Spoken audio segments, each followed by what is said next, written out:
कृष्णा के जीवन में एक क्षण था जब उन्होंने दुख और विच्छेद का सामना किया। इस समय में उनके मन की गहराइयों से निकले कुछ उदाहरण हैं जो हमें जीवन की अद्भुतता और उच्चता की ओर मुख करने के लिए प्रेरित करते हैं।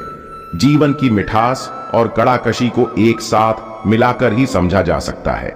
जैसे शीतल हवा और तेज बारिश के मिलन से ही सृष्टि का समर्थन होता है।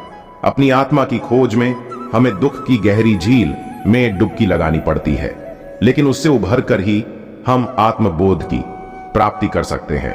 आंसुओं की कहानी को हर कोई सुन सकता है, लेकिन दुख और विच्छेद का सामना करने के बाद ही हम उन्हें सच्चे में महत्वपूर्णता देते हैं।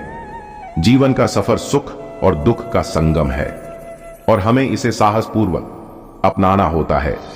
कृपया करके अपने अंदर के कृष्णा को जागृत करें और अपने जीवन को सहजता से स्वीकार करें। दुख में भी एक गहराई है और उसमें ही जीवन की सच्ची शिक्षाएं छिपी होती हैं। जब हम दुख को गहराई से समझते हैं तो हम जीवन की महत्वपूर्णता को समझते हैं। जीवन में किसी भी समय हमें दुख और विच्छेद को स्वीकार करना और उससे सीखना चाहिए। कृष्णा की तरह हमें भी अपने दुखों से आत्मा की दिशा में आगे बढ़ना चाहिए। कृष्णा ने हमें यह सिखाया कि जीवन की असली महत्वपूर्णता उसके आत्मा से होती है, जो अनंत और अज्ञेय है। हमें भी अपने अंदर की आत्मा के साथ मेल जोल करना चाहिए। समय की परिस्थितियों में कृष्णा ने भी दुख और प्रतिस्पर्धा का सामना किया। उनका आत्मा का संगीत उन्हें उनके लक्ष्यों की प्राप्ति में मदद करता रहा।